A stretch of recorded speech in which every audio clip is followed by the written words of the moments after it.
We don't say the D word.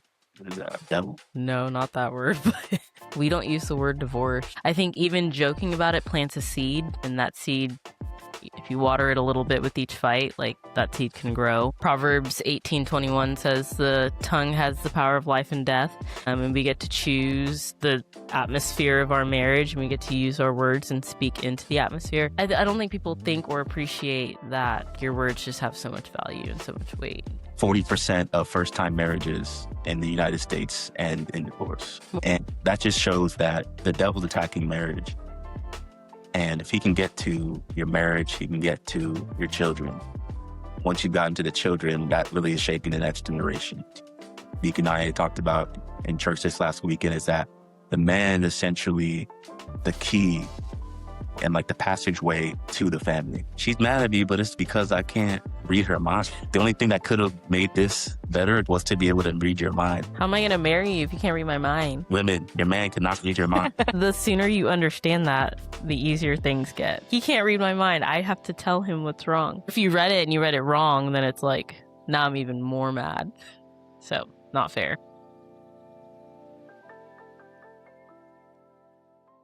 What's up, y'all? Welcome to the Kingdom Minded Podcast. My name is Yare. And I'm Nanye. This is the podcast where we talk about higher education, exciting careers, and family dynamics, and how we navigate that through faith in Jesus Christ while staying kingdom minded. So today on our episode, we are celebrating our 4th year of marriage. Yeah, we're celebrating 4 years of marriage, and we're going to do that by giving 4 things that we've learned during this 4 years of marriage. So maybe 4 things each. So I would ask you for the verse of the day, but we don't have verse of the day because we have 8 of them. Yeah. Yeah, we have more than one. So we're going to go through them as we go throughout this episode. So yeah, let's just get right into it. We have 4 things that I've learned in 4 years of marriage. But would you like to talk to me about what is the one thing that you've learned in the last 4 years of marriage? Yeah, so my first one was that there is going to be a lot of change between the two of us. We are not, I'll start with my verse actually. So it was 2 Corinthians 3:18, and we all are being transformed into his image with ever increasingly glory.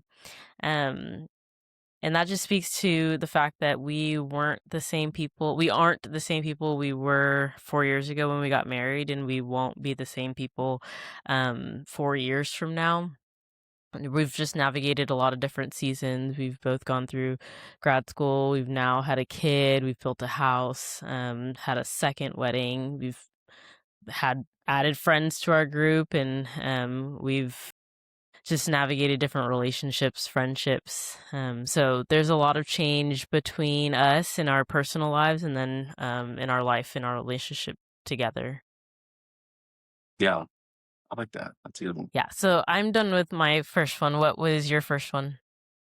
Yeah, so I'd say in the first 4 years of marriage, one thing that I've learned is just about what it really means to become one flesh.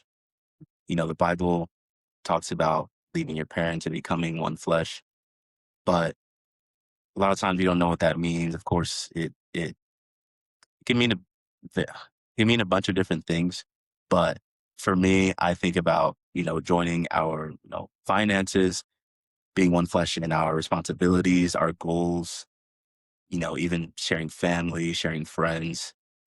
Like a lot of times as we've grown and got close together, it's like we start having the same friends, right? Like we have friends, you're friends with my friend's spouses, and I'm friends with your friend's spouses. And then over time we become friends and get our own group chats. And it's like, and it's like everything that's mine becomes yours, everything that's yours becomes mine. Yeah. As we grow together, that's just becomes more and more evident. And that's something that I've definitely enjoyed and something that sticks out to me when thinking about becoming one flesh. And I think that, strong marriages they're not necessarily built by people who are just strong individually, but people who are strong when they come together. That reminds me of the Bible verse, Ecclesiastes 4:9-10, where it says, 2 are better than 1 because they have a good return for their labor. If either of them falls down, one can help the other. And the context of this verse is primarily around friendship, but I think that's also leads into something that I've definitely grown in a lot with you, not just being my wife, but also being my friend. Like you're genuinely my best friend. And Oh. yeah, like not having you around, I feel that more and more whenever we're separated for whatever reason. And so, you know, although that verse applies to brotherhood and having, someone next to you to pick you up when you fall, I think in the same sense it can be applied to marriage because now we're one and we share so many things. We can definitely help each other in that sense. Yeah. Okay. Going on to our second one, what is the second thing that you've learned in our 4 years of marriage? I feel like it was hard to find just 4, so I feel like some of them I, like, clumped together. My second one was showing acts of service, knowing your spouse's love language, and being intentional, so that's, like, 3. But my verse was Galatians 5:13 says, "Serve one another humbly in love." And I think we've spoke to this before. We always like try to one up each other and like try to outdo each other in our acts of service, and that could be making dinner or putting the baby down, or if one person, if I got to study, like you handle a lot of things around the house. So there are and have been over the last 4 years, especially in the last year, just constantly showing up for one another. And there was another verse that I liked. It's Philippians 2, verse 3 through 4. In humility, value others above yourselves, not looking to your own interests, but each of you to the interests of others. Learning your spouse's love language helps you love them the way that they receive love rather than the way that you naturally express love. And that's something I had to learn still learning, but like up into the last 4 years. Of our marriage, just meeting you where you are in that season, and loving you how you need to be loved in that season, and that changes season to season. Yeah. What was your second one? The second thing that I put down for what I've learned in last 4 years of marriage is just the beauty in a wife's commitment. I think that it really came to light once you gave birth to our daughter. You know, I think about all the things that a wife has to give up to be married and to bear a child. Like you gave up your old name, you took up my name, right? You are bearing our child through performing miracles with your body. And that's like a level of commitment that is just really beautiful to me. And I think it should be appreciated and something I've learned to appreciate more and more every day being married to you. And so, he chose to join your life with mine. And I think that's a beautiful thing. And it really leads into the verse. Obviously we always talk about Proverbs 31, the Proverbs 31 woman. And so I have a verse from Proverbs 31, 10 to 11, where it says, "A wife of noble character, who can find? She is worth far more than rubies. Her husband has full confidence in her and lacks nothing of value." And so that's a verse that I think you definitely resonate with, and just your commitment to being a wife, being a mother, and letting go of parts of your life to join with mine is definitely a beautiful thing. And I love that. Dang, that was so sweet. Wow. Thanks, babe. I would do it again and again and again. Marry you again. Yeah, let's go. More babies. more, more babies. So we're gonna move into the third thing. What's the third thing that you've learned in our 4 years of marriage? Being emotionally available and being big in communication. I think the communication thing is something we're really good at. In our dating life in college, I think I struggled a lot with communication. I not sure where it stemmed from, but I think I would shut down, and I would just instead of communicating how I felt, I would expect you to figure it out with my nonverbals and yeah, I wanted you to read my mind and like fix it. Um And I think I've grown a lot in that. Like that was a lot of therapy and self-reflection of like it's not fair to you to put you through that and to like lay that burden of expectation on you. So I think in the last 4 years I've become a better communicator. If you do something I don't like, I just tell you like I don't like that. Um, and I think it just opens doors for our marriage in being in good communication. You talk to me, I talk to you. It's easy, it's fluid. No one has to be mad at each other, but like we're expressing how we feel. So that's a really big one. The verse that resonated with me for that one was Ephesians 4:29. Do not let any unwholesome talk come out of your mouths, but only what is helpful for building others up. So I feel like your words can either build intimacy or create distance, and like you get to choose. And I think we've done a good job choosing. Nice. Yeah, that's a good one. You talked about communication. That's a good segue into our next episode, which will be about communication. Yeah. Yeah, that's important to keep in mind. Yeah, there's so many times where I'm like, she's mad at me, but it's like because I can't read her mind. Like the only thing that could have made this better to avoid this was to be able to read your mind. Like I can't do that. I can't see the future. How am I going to marry you if you can't read my mind? Yeah, I'm not Raven Simone. I cannot see visions of the future. I can't read your mind. Yes, women, your man cannot read your mind. Please understand that. I think the sooner you understand that, the easier things get. Like there's grace in that. Like he can't read my mind. I have to tell him what's wrong. Right. Or if you read it and you read it wrong, then it's like now I'm even more mad. So not fair. What I do, you know what you did. I promise you, I don't know what I did, or else I would not be asking you. Yeah. Yeah. Yeah. Okay. So what was your third? Actually, and we should like preface like we didn't prep together. Yeah, we don't know. We don't know each other's. Yeah. Yeah, it's a good lead into my third one, where essentially just saying that most problems aren't that deep. Hmm. At the end of the day, if God forbid something were to happen to you tomorrow, would I still care about the argument or the thing that we're upset about? And every single time, the answer is always no. Yeah. So, like, it's not that deep. Like, you need to address it, correct it, forgive, learn from it, and then you move on because it's really just not that deep, And we're at that point where, like I said, we're one, we're joined. Like, we're gonna be on the same page 99% of the time about almost everything. And so those times where we're not, it's like the slightest, dumbest thing. I got the wrong ice cream flavor at the store, or I forgot to do the thing that I typically do, or like, and sometimes like, ounce is fair, but I know women sometimes can be like, I'm scared. I'm like, what is gonna happen? and what bothers them that day. Like I might That's leave facts. my shoes at the door every day of the week. But Thursday, it pissed me off.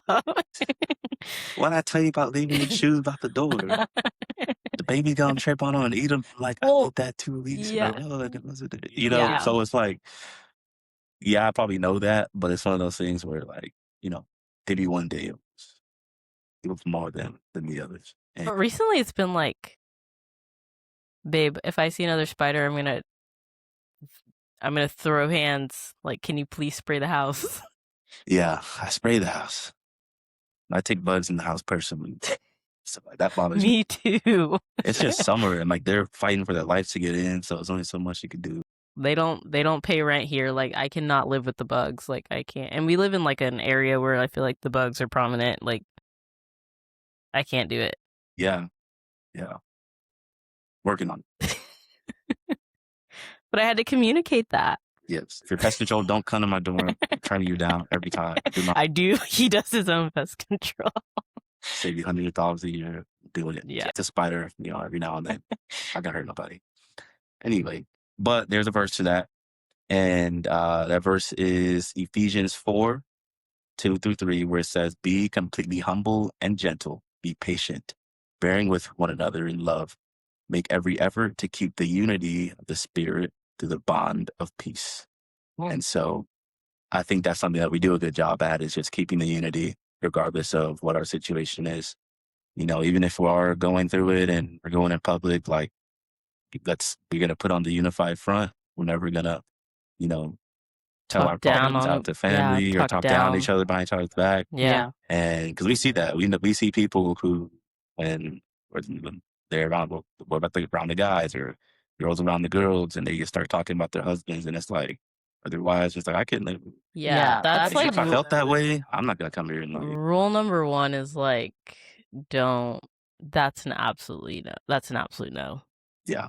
And that tells me a lot about your marriage if you go behind your back and you're airing out personal information. Yeah, and the other person can't defend themselves, like, in the room too, like Yeah, not only is it stuff that, like, TMI, I don't need to know that, yeah, but, like, why are you comfortable speaking about the person we married? yeah, the person you vowed to, like that. To each their own, though. Um, yeah, okay. So, 4th one, what is the 4th thing that you've learned in these 4 years of marriage? We don't say the D word. What is that? Devil? No, not that word, but we don't use the word divorce. Oh, yeah, why wouldn't Yeah. do people, like, I think people joke about I'm sure people joke about it all the time, like, "Stop it, I'll divorce you," or blah, blah, blah. I don't know, like, I've heard it dropped, yeah, in this marriage, we choose to speak life into our relationship and not death, so we don't say the word divorce, we don't joke about it. I think even joking about it plants a seed, um, and that seed, if you water it a little bit with each fight, like, that seed can grow. So it's not a word that we use. And Proverbs 18:21 says the tongue has the power of life and death, and we get to choose kind of like the atmosphere of our marriage, and we get to use our words and speak into the atmosphere. So I think we learned this from Pastor John in our marriage counseling before we got married, and that was kind of like, we don't speak against each other. We don't speak against our relationship. Like, we don't joke about getting divorced. It's not something that's funny. It's not something that's ever going to happen for us. So, no need to use the word. yeah, yeah, for sure. I think, Not sure if that's a lesson, but it's just like, I guess, something that I assessed and, um, yeah, we're not the type to a lot of couples out there will they do the joking and playing thing where they're, like, extremely disrespectful to one another, and that's just not something I could do personally. it's not cute. It's not cute either. Yeah, it's just not something that I would do. But, it's one of those things too where it's like, a wise man once said that all good jokes contain true stuff. Ooh, ouch. Even though you're joking about divorce or joking about calling him a disrespectful name, like, that has to do with there is some truth behind that, and Yeah, that stemmed from somewhere. Like, that's rooted deeper yeah, for you to, like, say that out loud. We don't cuss in general, but, like, we don't cuss at each other. We don't use, like, foul words towards each other, at each other. yeah, that's one thing for sure. That It really just, like, does change the perspective of your marriage. Like, I don't think people think or appreciate that, like, your words just have so much value and so much weight. And what you speak over your spouse, into your spouse, towards your spouse, like, that weighs, like, way more, in the long run. that also kind of leads into my fourth thing that I've learned in 4 years. Dang, I just teed you up for everything. Share brain. The 4th thing that I've learned is that marriage is more powerful than I realized coming into it. I think there's something special that happens when two God-fearing people come together and pursue Christ together Yeah. and start to do what Christ has asked us to do, building a family, living righteously. and just being in the word so we can display the fruits of the spirit and really live in a way that God has called us to live. And I think we've seen that in our testimonies in our life. Like there's so many divine favor things that go on in our lives and the lives of people around us, even those who we might look up to in far as like marriage and the faith, whether it's, one of my sisters or our lead pastor at church, John Chidi Adimeke. You see the fruits of God in their life when they dedicated their lives and their marriage to being God centered and leading with that first. And so at the same time, I've also learned that the enemy is attacking marriage. Like right now, 40% of first time marriages in the United States end in divorce. And so that just shows that the devil's attacking marriage. And if he can get to your marriage, he can get to your children. Hmm. And once you've gotten to the children, that really is shaping the next generation. I think that is something that's important, especially as a man, because it's something that Deacon and I talked about in church this last weekend is that the man essentially the key, or essentially the key and like the passageway to the family. So when the enemy can attack the man, and then the man starts acting anyhow and starts losing his control and is not living a godly way, that gives direct access to the spouse, the marriage, the children. And so that's why it's so important for us men to to stay kingdom minded and always to seek first the kingdom of God. So that everything within our lives, especially our families, can fall before him and they'll be well with us. And um, so I'm thinking about that. The verse that comes to mind when talking about that is Mark 10:7-9. Sort of paraphrase, but for this reason, a man will leave his father and mother and become one flesh. Therefore, what God has joined together, let no one separate. And so if your marriage is covered by God, then no one can separate it. No work of the enemy, no outside person, no job, no hobby, no physical accident, nothing can separate that if God has joined that together and you lean on God to sustain that. And so the world may treat marriage as temporary, but God has designed it to be sacred. And so that's something that we want to keep in our marriage as well. Yeah, I love that. Yeah. You talked about how marriage represents the marriage between Christ and the church, right? You think about, okay, well, what did Christ do for the church? He died for them, right? And so that's the same mentality that I try to keep for myself too. Like when it comes to you, I'm willing to die for you. Like because that's exactly what Christ did for the church. And that's how I'm supposed to live, right? And so I think that's something that men can definitely model their behavior after and model their love for their wife after. Yeah.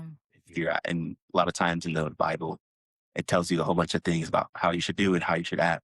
And it can come down to, well, how do we actually do that?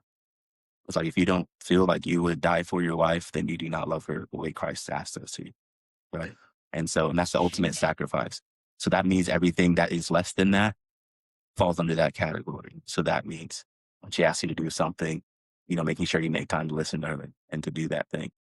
When, she needs help with anything, being there for her, um, and things like that. So that's the mindset that I try to keep in our marriage and hopefully something that I'll steward as well going forward. Yeah. So important, like who you marry and who you like choose to do life with, because it could be very different. And I'm like just really thankful that God gave me you in 4 whole years. 4 years, 4 years and forever to go. Yeah. Amen. Love you. Going to like. So that will be the conclusion of this episode. 4 things that we've learned in 4 years of marriage. We just want to thank everybody for watching. Invite you to like, subscribe, share your videos with your families and friends, and just thank you all for the feedback as well. A lot of times we just kind of record we put clips out, we post things, and we go about our daily lives. Like we're not scrolling on social media like that. So anytime you see us in person and you give us the feedback of, how you felt about the episode and giving us encouragement, that's awesome. That's, all we really can ask for is for this to be feeding someone and doing them good. And so that really helps us reassure that we're doing the right thing and doing what God's called us to do in this podcast. So thank y'all so much for listening. Thank y'all so much for watching. God bless and stay kingdom minded.